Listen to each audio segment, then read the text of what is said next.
Thanks. And so, yes, if everyone can introduce yourself in the chat as Mark has shown everyone here.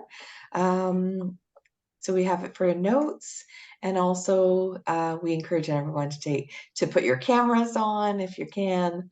No judgment if you're not able to, but anyone and everyone around the world in the middle of the morning or looking rough after a full day of work, doesn't matter. We're all here together.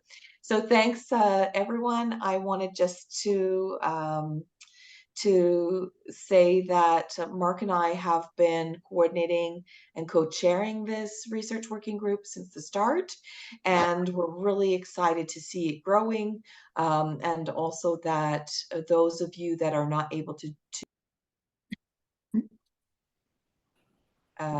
those of you that you're not able to participate regularly, noting that these are recorded and available on the YouTube channel of the Global Peatlands Initiative, and the link, you can find it on the website.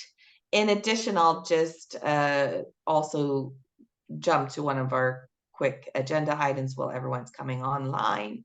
We also have a new sort of dedicated research working group page that shares a little bit of the upcoming training schedule, as well as where you can find links to previous sessions. And we've really enjoyed the partnership most recently with our other networks, and we look forward to further networks actually taking on some of the dedicated online research for peatlands around the world. And through that, we're seeing a lot of new joined up collaboration, both across continents, countries, but also cross disciplines, which is one of the real key targets of the research working group, to enable and improve intersectoral or interdisciplinary joint research and collaboration, elevating the research through more joined up perspectives, and also increasing the impact of those research results and relevance for policymakers. So really excited to see that we have some results through this dynamic research working group, and thanks to all of you who have offered your expertise and enthusiasm and have also shared ideas on what early career researchers may be looking toward. I'd love to now introduce you to Astrid, Astrid Sotomayor, who is on our team here at the United Nations Environment Program. She is a United Nations volunteer, and she's been a co-team member with the Global Peatlands Initiative and also the UNEP Latin America and the Caribbean office, which is based in Panama. But Astrid is based in Peru. As you know, or you may not know, Peru is one of our Global Peatlands Initiative priority countries because of the importance of the peatlands there, but also because of the country's emphasis and that they've placed on peatlands protection, and also urgent mitigation action through the new adoption of a mitigation NDC, most recently announced in Bonn. So please, Astrid, over to you. We're going to do an icebreaker, and please do further introduce yourself. Thanks. Thank you, Diana, and well, great to see you all. I'm very excited to know that there is a lot of people here. And well, as Diana mentioned, I'm going to start the meeting with an icebreaker dynamic. And so please, I would like for you to join the link that I put in the chat, and we can have like a 5 minutes dynamic. I hope that everyone doesn't have like any problem to join the link. So please, if you can put like a thumb if you have joined the link. Yeah, I'm seeing a lot of people that is joining. I'm going to share my screen also just to share. Mhm. So for this dynamic, we're going just to stay in the slide A, please. The one that says, let's get to know our research. And we're going to put, for example, the location of our research for the first one in 2 minutes. So please, I would like you in some seconds to put with the sticky notes, for example, here in that says city, country, and your name, put the sticky notes in the place that you are doing your peatland research, so we can have like a list of the researches that you're doing, and also where it's located to find like some gaps and also some synergies that we can match you with other researchers. So for this, I will put you like 2 minutes, and I hope that the time it's enough. Um, just let me hear. Sorry. And feel free to create your own new sticky note as in case there's not enough on the list. And Yeah. also wanted just to pop in there, if you don't have research on the ground, you may place your name and the work that you do outside of the map, if you're not directly doing on the ground research as myself, like myself. Yeah, thank you, Diana. And yeah, well, I'm seeing that a lot of people is putting the sticky notes, so very exciting. And yes, as mentioned as Diana, if you don't know exactly where it is, don't worry about that. Just put it outside, and then we can come back to put it in the exact place. And also just a reminder that, well, we're going to keep this open. So if you maybe remind or have a new research on peatlands, you can come back. We will share this link and put your new research on the map. Hey, a lot of research. Also, if you need a new sticky note, also you can put like double click with your mouse and it's going to appear a new sticky note.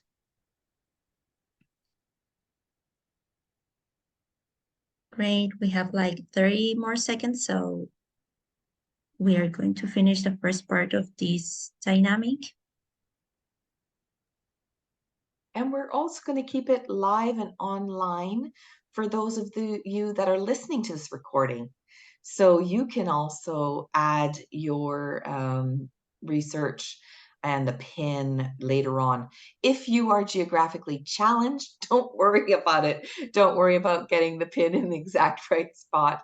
Just make sure that you have indeed included the location of your research. And I'm not sure if everyone has been doing it, but please do put your name, if you can, behind that location so that we can also start to pool and connect the contacts with the locations for future opportunities to collaborate.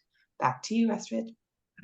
Thank you, Diana. Yeah, so thank you everyone for putting that research. Glad to know that there is a lot of research and interesting ones.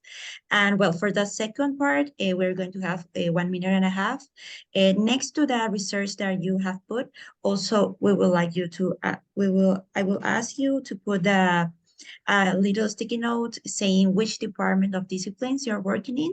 So for example, if there's botany or eco-hydrology or social or climate, please just put it next to your research. And also the sticky note will appear doing a double click if you need more. So for that, I will add a 1 minute and a half starting now. So I hope that everyone is maybe familiar with this app, but now that you have done the first one, I know that you're, yeah, more like an expert for the second part. So yeah, like as mentioned as Diana, please don't forget to put your name next to the city and country so we can like address you easily and make the synergies with other research.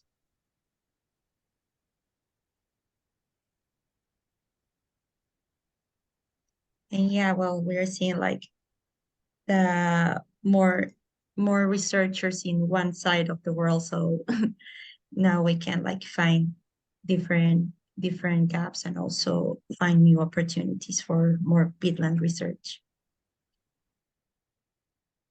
And there's a great function as well. If you feel like the map is getting too crowded, you can zoom in a little bit closer with your mouse, and create some space. And not to worry, Astrid and I are going to clean this up at a later stage, and we will be giving you the results. And also, as you go ahead, what we're going to be doing is we are going to be watching as others that join through online add their information. So we'll actually be giving you sort of weekly snapshots of this growing resource of who's working where on what. Mhm. Yeah, and well, if for the last one, we will also ask you to put with the sticky note, the green sticky note, the area of contribution of the outcome of your research. So, for example, if your research is contributing to restoration, to protection, to climate action or fire action, we would like you also to put it. So, also for that, we will have 1 minute and a half. And this will be really helpful because we can also divide the contribution of your research and also maybe create other synergies with the research or also find like opportunities to learn from one research to another. So thank you very much for putting all the sticky notes.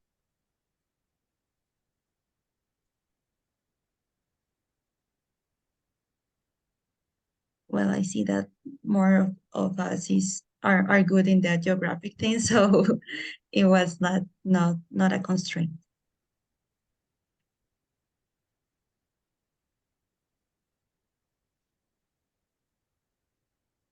And yeah, and the mention as mentioned as Diana, everyone can go back to this map if you also want to check who is doing research in the same place that you're doing also your peatland research or in the same field or the same contribution. So you can also link yourself with other researcher around the world.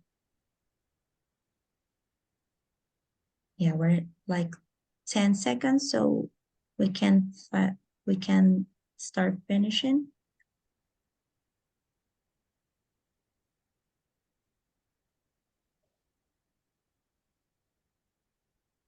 Okay, so thank you everyone for putting the sticky notes. And well, as mentioned as by Diana, we are going to come back with a snapshot of this to have like a brief summary. And you can also find this information later in the webpage. So thank you everyone for participating.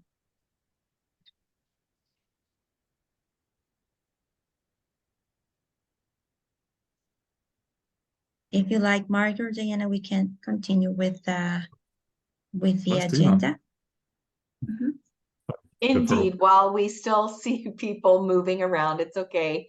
I know there's so many of us that are amazing multitaskers, and I think that the agendas items that we have coming up for you are updates, and so feel free to still play around on that mural board as you listen to our updates. And I did mention it that we have the updated Global Peatlands Initiative website. We're also encouraging you and inviting you to share upcoming events, things that are on your radar on that website. We have an events page. It's just going to be growing as we receive more and more content from around the world.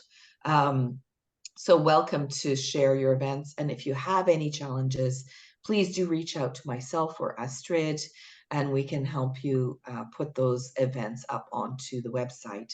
In addition, we are encouraging you to share on Slack. If you haven't also joined on Slack yet, please do join on Slack and also share some of your research, some of your research questions, even, connecting up. Do you know anyone working in Brazil, for example? We had a few people reach out to me directly, and that's something that we try to post on Slack. In addition, the Global Peatlands Initiative and our coordinating lead authors are really excited to start to relaunch and dive deeper into each of the regional chapters of the Global Peatlands Assessment. If you missed it, please do have a look at it. The Global Peatlands Assessment was the most collaborative, comprehensive state of the world peatlands, and thanks to many of you, 226 authors and contributors from around the world gave your time, volunteered your time, and contributed to that amazing result. So what we want to do is we want to dive into each of the regional chapters through dedicated events. We had a mini relaunch at the RE3, which was a dynamic and amazing web conference that was held in Quebec, which is actually why I'm still in Canada, thanks to Maria Strack, as well as Lynn Roquefort, who was on the line, and all those that were involved. We sort of had a mini relaunch at the GPI workshop, but also in the RE3. And if you haven't seen what that conference delivered, please do keep your minds open and also your eyes out for those summaries. We have the Africa chapter, which we're trying to coordinate an event at the Africa Climate Week in Nairobi, Kenya, from the 4th to the 8th of September. Many of the coordinating lead authors have indicated that they're available for that, and we do expect that the government will be there as well. Some of the governments that are going to be paying attention and also committed will be also participating. We have at the Europe chapter will be relaunched in a deep dive at the European Peatlands Conference called Power to the Peatlands. That's going to be held in Antwerp, Belgium, and that conference is from the 19th to the 21st of September. The Oceania chapter, we're really hopeful that we'll get an event at the SER 10th World Conference on Ecological Restoration in Darwin, Australia. That's from the 26th to the 30th of September. We're working with the Australian government and partners there that are really enthusiastic about trying to get something slotted in there or alongside that major world conference. The Latin America and the Caribbean chapter, we're targeting the Latin America and the Caribbean Climate Week in Panama City, Panama, from the 23rd to the 27th of October. That's going to be alongside the Forum of Ministers of Environment, which is happening also in Panama from the 26th to the 28th of October. So that's quite a nice double meeting that's been back to back, and that will be huge targets for Ministers of Environment to pay attention to the results of the Latin American Caribbean assessment. And finally, we'll be having the Asia chapter. We're targeting as well the Asia Pacific Climate Week to be held in Malaysia in early November. We don't have a definitive date yet, but this is something that we're working with some of our regional colleagues on. Now, if you have any questions, indeed, you can use the chat, but we will be alerting to those opportunities with the coordinating lead authors directly, and we're hoping that if we can have as many contributing authors also available as some of our reviewers. And we're trying to make these side events also dynamic and online. That hasn't been possible so far, but we are going to be looking for an online virtual engagement as well. So once we do have any details, we'll be sharing that with you. Now, can I pass to you, Mark, for an update, I believe, on the peatlands resolution reporting research? Yes, so it's all very well publishing the Global Peatlands Assessments, but what's the point if the right people aren't reading it and actually doing something about the really important recommendations in that report? Hence, taking this on the road, as we've just been hearing. But we're also now about to launch a survey in collaboration between UNEA and IUCN, who both have global peatland resolutions. And this is going to be going out to a priority list, but ultimately to as many countries as have peatlands that we can get responses from, to try and understand how countries are actually implementing those resolutions. What are the peatland policies, strategies, what's happening politically on the ground. And the idea is to be able to use that then to highlight areas of good practice that others may wish to emulate, but also to identify countries where more progress is needed, so that we can then target efforts to actually achieve some of the goals of the recommendations in the assessment. So useful to tell you guys, because we may need help getting to the relevant people in each country. We have quite good networks, but even better networks with all of you. Thanks so much for that, Mark. And that is something we've been doing collaboratively behind the scenes as well, doing this joint reporting across Ramsar, UNEP, and IUCN. And for UNEP's part, that is publicly available, actually, that update and report on the implementation of the UNEA resolution, which was adopted in 2019. And I'm confident that Ramsar reporting and IUCN reporting are also available. Now on to the next item, which is about the GPI partners meeting. The fourth GPI partners meeting was supposed to be held in Peru. We had quite a few complications, first of all with COVID. Then, so we did actually do part one, which was delivered on the 5th of July, 2021, where we had the ministers, a high-level segment where the ministers of environment from the DRC, Republic of Congo, Peru, and Indonesia were together, committing to South-South collaboration, also committing to continue to exchange and elevate peatlands on the global agenda. We had then most recently what we're calling part two, because we were able to have Peru highlight their most recent progress on peatlands through the publishing of their NDC, peatland specific NDC, and Amazonia lowland peatlands specific NDC during the UNFCCC subsidiary body meeting in Bonn, Germany. That side event was a joint event between Peru, Germany, UNEP, and IUCN. So we saw Peru share their progress due to the support and information and research and knowledge that we've been sharing through the Global Peatlands Initiative, and also through direct support from some of our partners. Next, I want to then share that we're going to be setting up a new training program, a new training session. So we'll be in touch to also identify the needs across the research working group, but we'll also look for volunteers for sessions. If you're already delivering a webinar or delivering a training, either through your professorship or your work, please do let us know, and we'll see if we can actually project that onto our Zoom channel and record that for you to also share that across the world. And the next session, the new session, will be in September.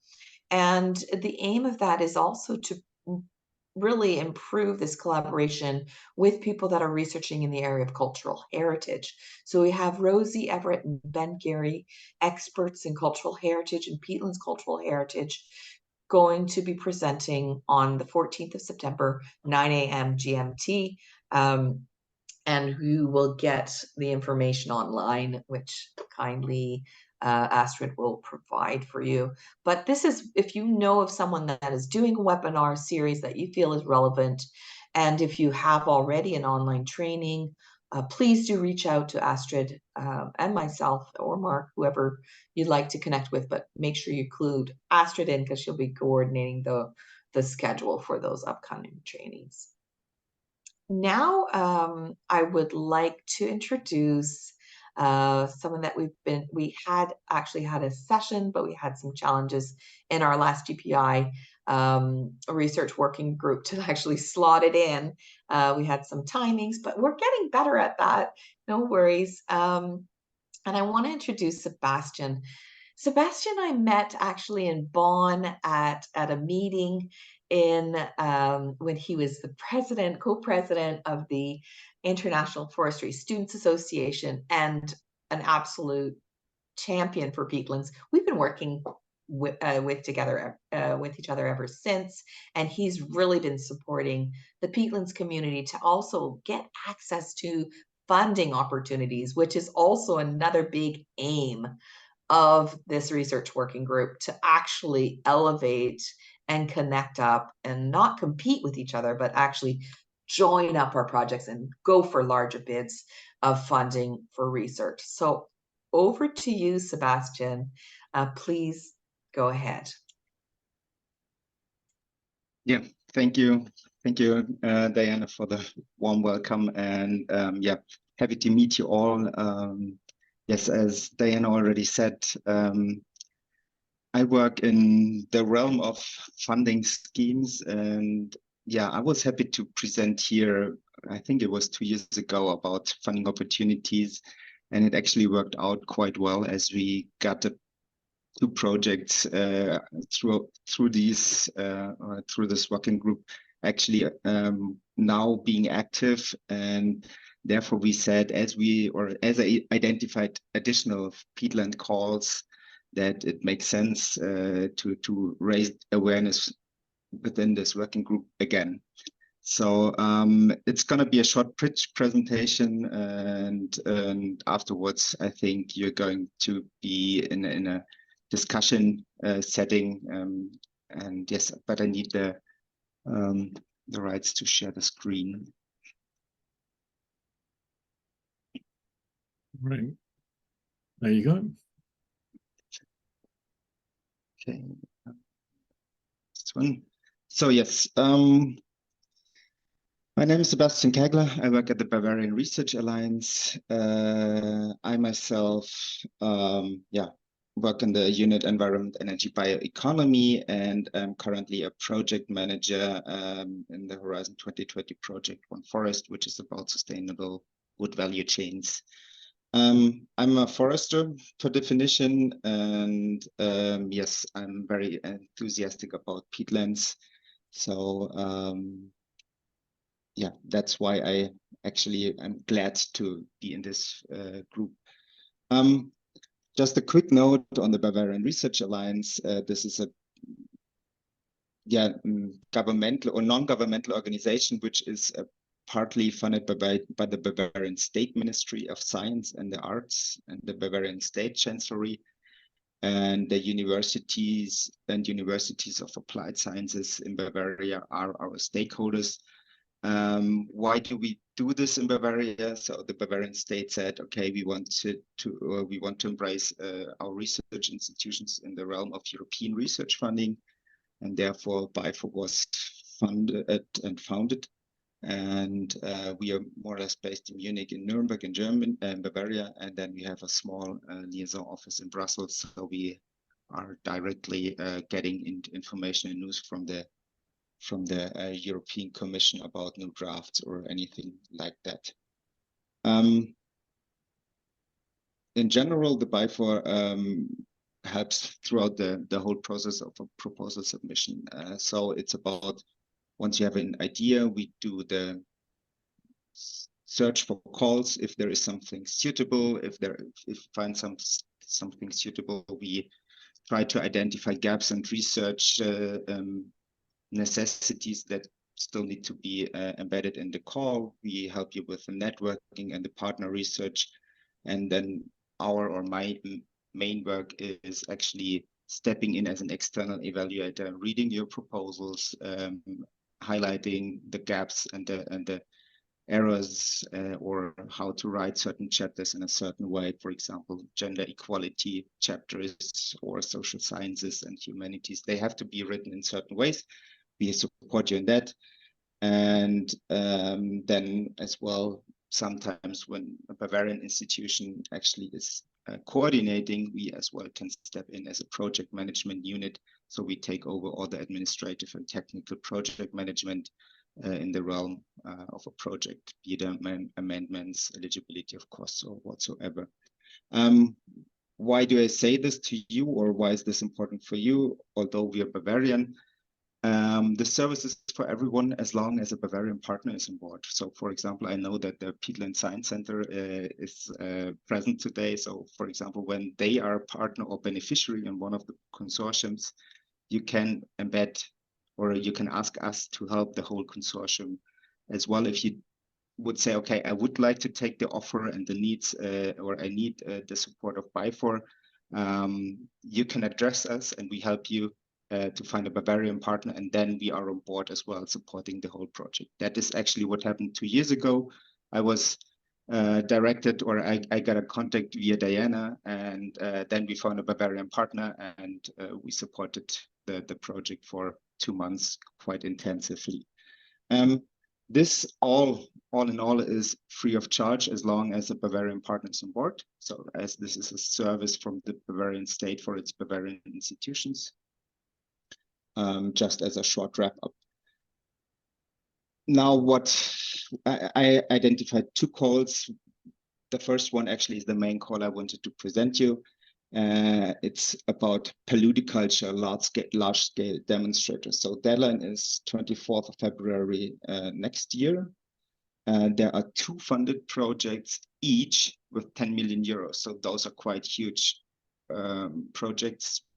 Usual amounts are 5 to 6 million. These are 2 times 10 million euros, and it's an innovation action. So the TRL actually starts at 4 and needs to hit 6 or 7, and it's about implementation. So you really need to, you can do ground research, but it's more about implementing, bringing research on the ground, already having a real impact. That is, yeah, after the project that you can see changes and everything. What are the main issues, or the main things why I wanted to show it to you? Because as you can see in the highlighted expected outcome, it's a pathway for conversion of degraded organic agriculture and forest soils into paludiculture. So it's about setting up paludiculture in different ways. It has to be a large-scale demonstrator. As you can see in the right area, the call text later says it has to be 3 areas, each 50 hectares. It's about conservation and restoration of peatland wetlands, namely agricultural and forest soils. And it's about, yeah, of course, carbon sequestration, but the effect of paludiculture in this carbon sequestration as well has to be highlighted. As well, it's about nature-based solutions. I think this is kind of a buzzword bingo at some point as well. It has to be embedded. You need a multi-actor approach, so you will have to have the whole value chain. As you establish paludiculture, you will need someone who is actually taking over the materials being harvested from the paludiculture, and you need to have subsequent value chains. You need the stakeholder participation right from the beginning, and it's a cross-project cooperation. So you will have to work closely with the other project, because in total you will have 300 hectares of paludiculture, which is quite an amount. So it absolutely makes sense that the Commission wants you to collaborate very intensively. You can see up there is the call identifier. There you can go on the side of the funding and tenders portal and look more into depth. As I wanted to keep it short and simple, I made some hashtags. And the second call actually is about land use change and local regional climate adaptation. And this call is let's say a little bit about wetlands and peatlands, but the focus is not, as the call before, 100% on peatlands and wetlands. It's more that it's about the land use change and forestry sector, and therefore it's only a mosaic. It's going to be a part. Maybe some of you are working closely with other partners in this kind of direction. So I as well wanted to highlight that it does not necessarily have to be 100% peatland call. Sometimes peatlands only can work as a mosaic, which is still very important. And this call is as well about stakeholder participation, cross-project cooperation. And you will have to work a lot with Copernicus, Galileo, remote sensing solutions. And it's about integrated land use change and change management and innovative processing and artificial intelligence.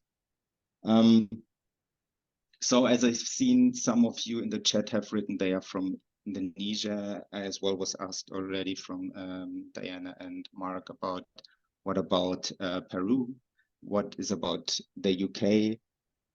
In general, the European member states, the overseas countries and territories are, of course, eligible, as well as associated countries. They have a they have a direct contract, or other third countries.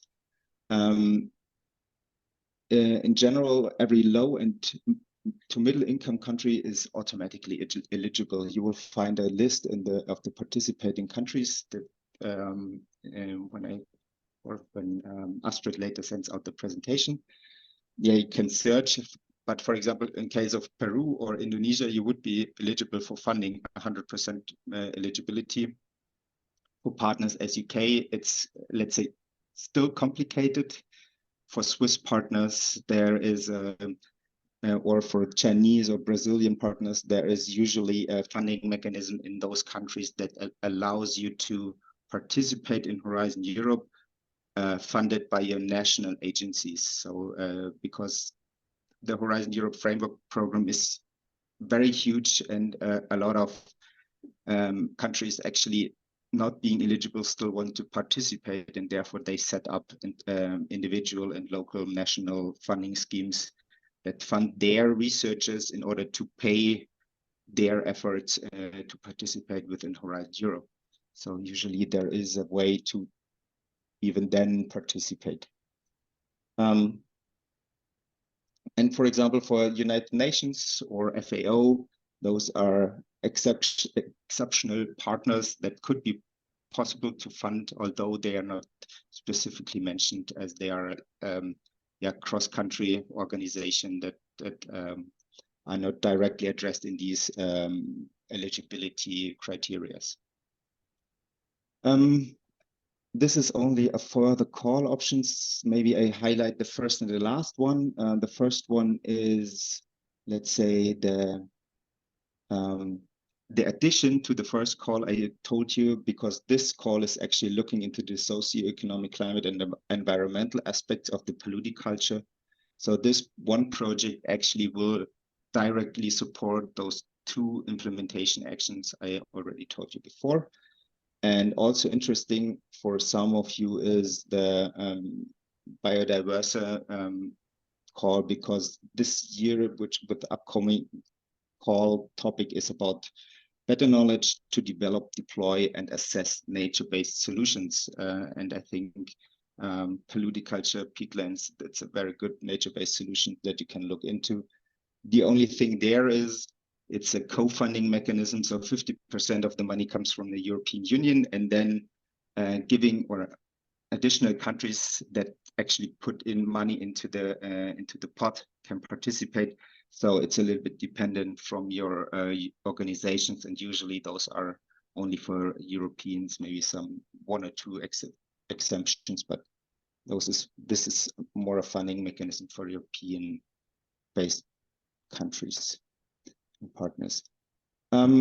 Yeah, that's it. I wanted to keep it short and simple. And whenever you have a question, maybe, yeah, I'm not sure if there is the time, or otherwise write it to me or write it to Diana. And now it's up to your brainstorming.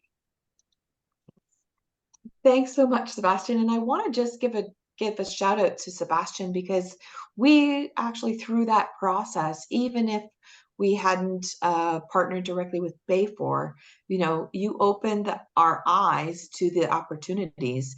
And indeed, the Global Peatlands Initiative partners and associated sort of researchers and community, we've secured 5 Horizon projects. So that's quite significant as well. They were cross-collaborative, interdisciplinary, and really this is an example also and an invitation to anyone that's working in any other place in the world that would have a similar funding call. So we'd like to also invite you, if you have similar sort of regional or a geographic funding call where you would like to bring together the research working group to show that these opportunities are available for collaboration, it's open. But Sebastian's been leading the way here and sharing with us how we could work with the E-Horizon. I see that there was someone's hand up, although now I've lost it. Please do put up a hand if you have a question. Sorry, Diane, I think that was me, but it was the clapping for giving credit. That was all. Thanks, Becky. I mean, indeed, it is about bringing people together and creating new consortia, and also really identifying through these exercises, which we're going to be doing, other work that's going around the world that you could learn from. It's really about exchange. So we're going to go into this dynamic. Astrid, are you going to lead us into the dynamic? Yeah, sure. Like using as inspiration the information just shared by Sebastian, I will also ask you to go back to the link of the mural that I just also put in the chat. And yeah, and using the information just right now received by Sebastian, we can use the sticky notes for this first part. Is in the slide B. So I'm going to share my screen here. So please go to the slide B. It says like funding opportunities in culture. And you can add your sticky note saying who is working in research in Europe, but not also in Europe, but also in the neighbors in culture, and not only now, but also maybe in the past. So please put your name and maybe if you have time, put information regarding the research you are doing or you have done. Well, I'm going to start this time. Like we are good in time, so we can have like 1.5 minutes for that. And well, if you finish, you can also pass to the second part that whose outgoing work has something in this area. Maybe you can put some recommendation about other researchers that you know that is working in this topic. Please not just not in Europe, but maybe in the neighbors of this Europe zone. And for the third part, with the sticky notes, the blue ones, maybe who do you think could have a potential research there? Maybe if you don't have right now in mind a name, it could be also a company or a private organization or other research organization that you can have in mind. So that will be really helpful also to have a list of potential people or researchers that can have the potential research in culture. Yeah, so great to see that you're adding a sticky note. And well, also as mentioned by Diana, if you right now don't have in mind a name or you're not doing a research properly right now, you can always come back to the mural in order to put later a research, or maybe you can share also this information with other researchers and then come back to add more information. Yeah, so the politiculture indeed is a new emerging term that is really a little looking at degraded peatlands or peatlands that have been used formerly for a different purpose to bring them back into a wet state agriculture, or in a use that that really stops emissions, but also gives a productive capacity to those peatlands and wetlands. So it is an emerging topic, and we do expect to see it growing in other places. It's primarily indeed linked to work ongoing and research working in Germany and also across Europe. So this is also why we wanted to specifically look at that. But we do know that Indonesia's definitely looking at it. People call it different things, right? So we're also seeing a lot of people talking about bioeconomy, you know, nature-based solutions, but it's really this link between degraded spaces, but also transitioning them out of being highly emissions, high degradation, and also trying to restore the function of those ecosystems in a way to capture or to at least cap the carbon there, but also to make sure that the community, people working and living around there, is going to have access to an income and a livelihood. So if you know anyone working in that space, please do think about that. And if you're also online, please do add in. And if you want to learn more about politiculture, we can also link you up with those that have been researching on it. We have a lot of innovation from a Dutch politiculture company, as well as those that are gaining traction as well in Germany and other parts of the EU. Thank you, Diana. It And yeah, also well, might be called something differently in a different region. So please do let us know what it would be called, or what your sort of what the lingo is in your part of the world for this type of action. Thanks. thanks, Diana. Well, thank you everyone for putting these many sticky notes. The information is very useful.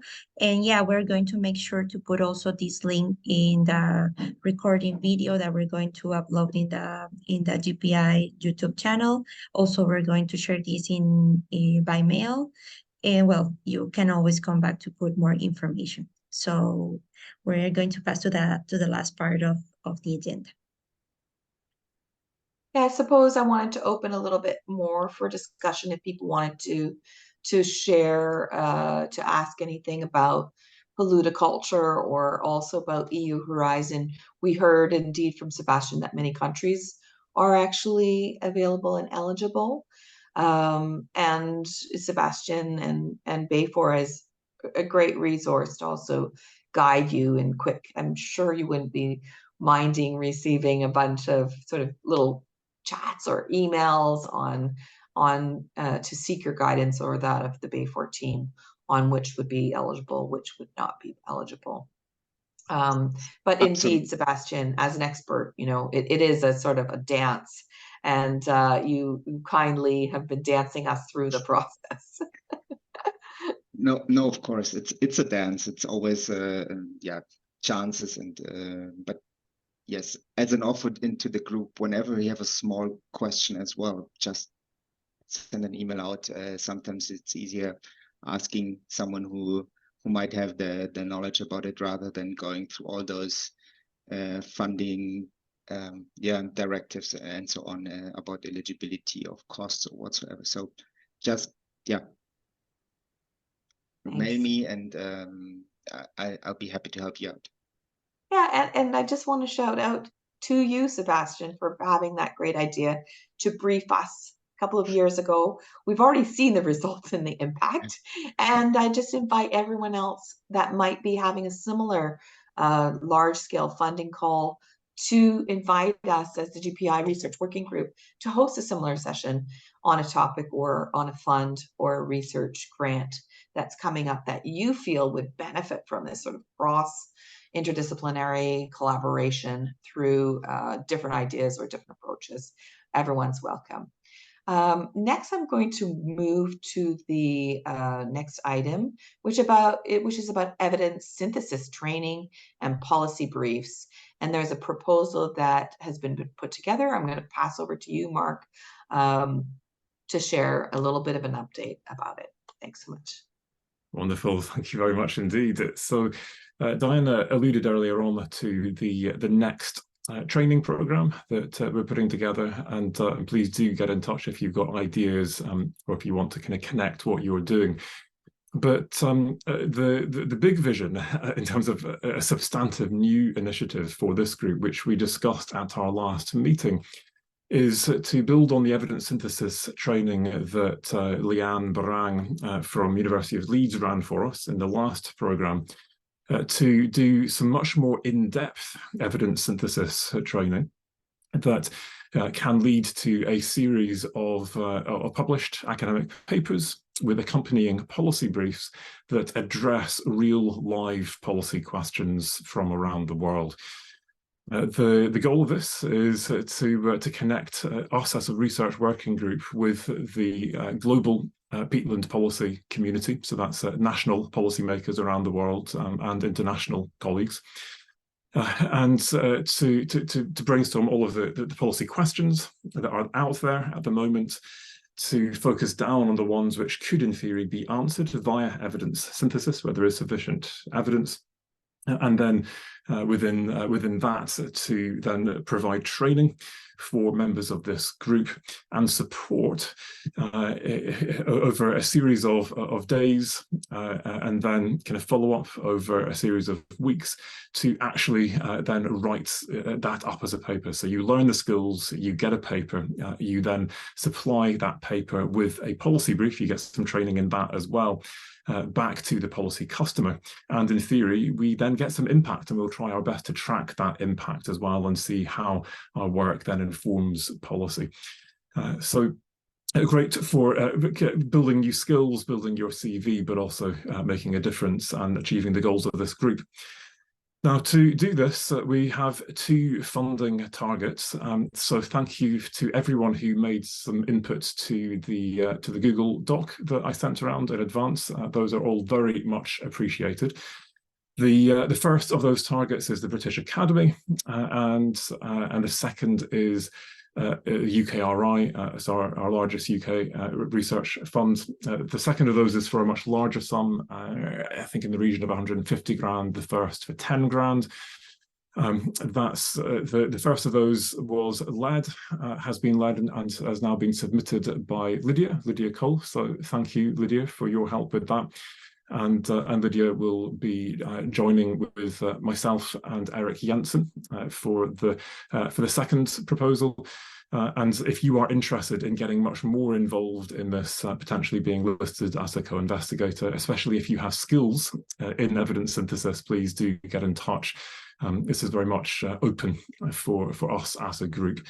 But ultimately, the goal here is not so much the research funding, although that's useful. That's a means to an end. The end is that we want to build capacity internationally for evidence synthesis to answer policy questions.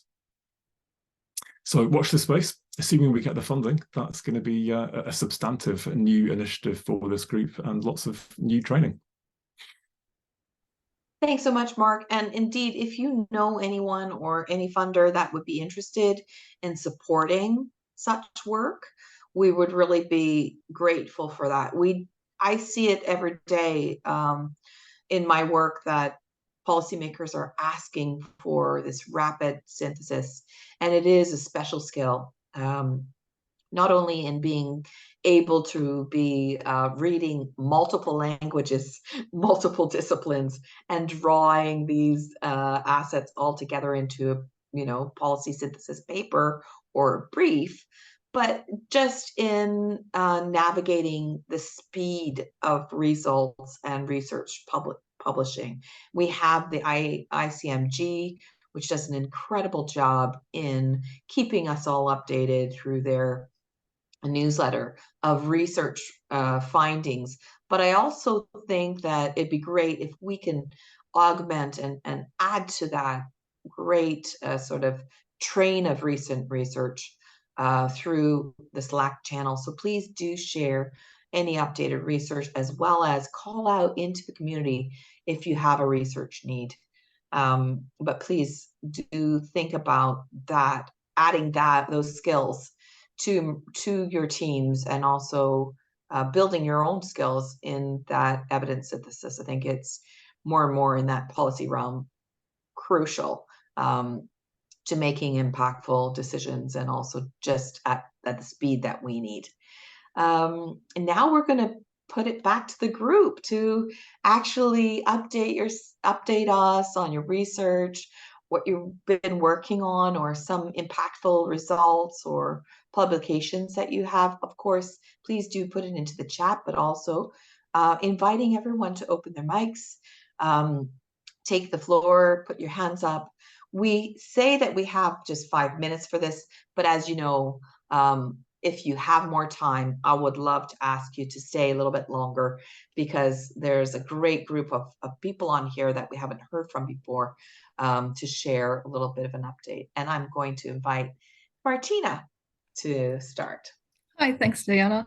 I don't really have a research update per se, but maybe if you're a peatland early career researcher who's on here, or if you have somebody working in your group who might be in need of like some tiny funding. We've been talking about like millions today, but the Peatland Early Career Researcher Action Team is giving away micro grants of 100 Canadian dollars for the third year in a row, and July actually is the last month to apply for that funding. So I'm just quickly going to share a link to the Peat Needs program in the chat, and yeah, check it out if you're interested, or share it with people who might be interested in it. Thank you. Thanks so much for that. And if you are sharing anything on social media, LinkedIn, Twitter, or otherwise, please do use the hashtag #Peatlands because what we're going to be doing in our on our Global Peatlands Initiative website is actually having that ticker tape, so that people that go to the website can actually trace the peatlands research and progress, any other results that you have, events, papers, whatever you might have coming up, meetings, webinars. Gareth, good to see you. Over to you. Just two things to note. One of which I think I put on the Jamboard mural thing, related to peatlands pollution and fire or disturbance. So last year we got some funding as part of kind of a global NERC Global Partnership Seed Corn Fund, I think it is, around kind of connecting people working on polluted peatlands and the potential for release around pollution.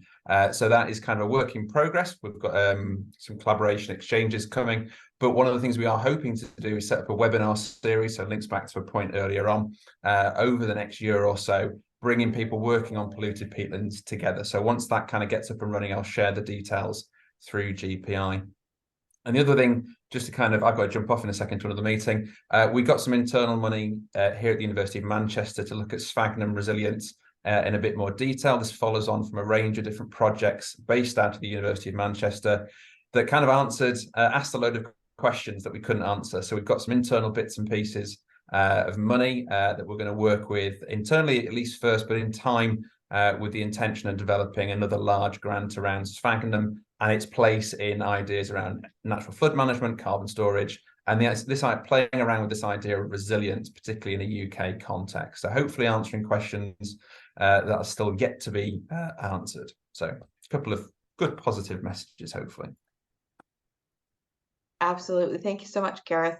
And if anyone has any additional questions or ideas or things to share, please do share it. If you haven't been on the Slack channel yet, you can also reach out to Astrid or myself, and also share with an email. We try to keep some traffic, even though it's summer months.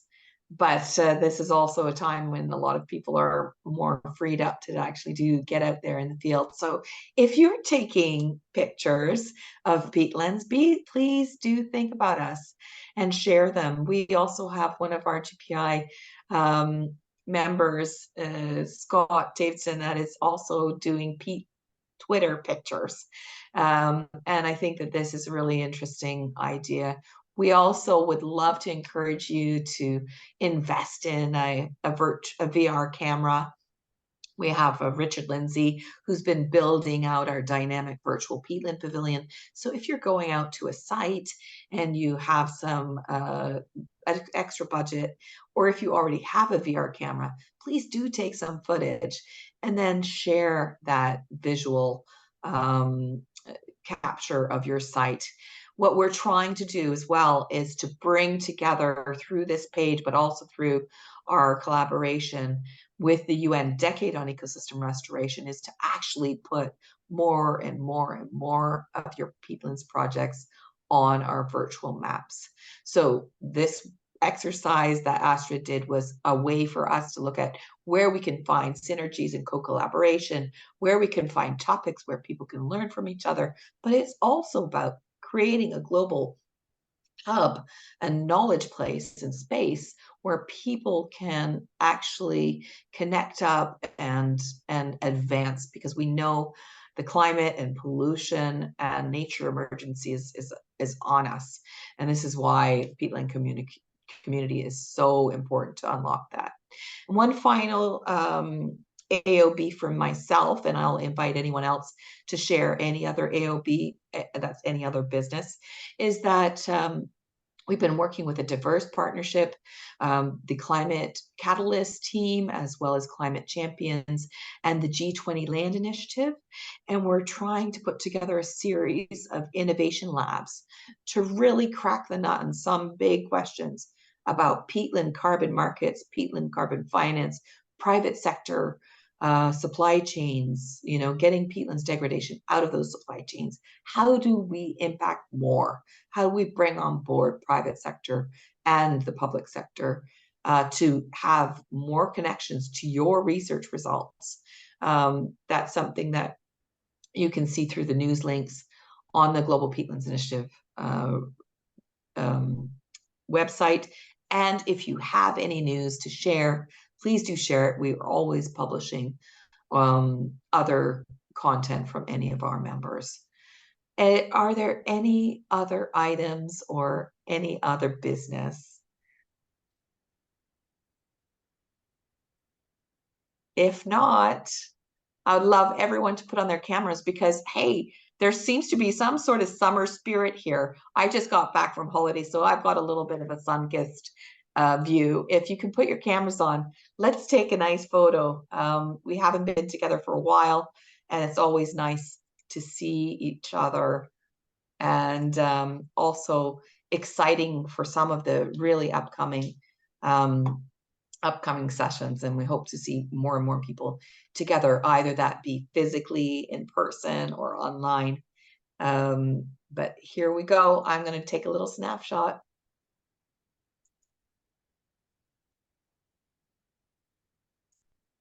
Thanks so much, everyone. Stay well. Keep on using that hashtag Peatlands Matter. Reach out across the group, within the group, wherever you may be.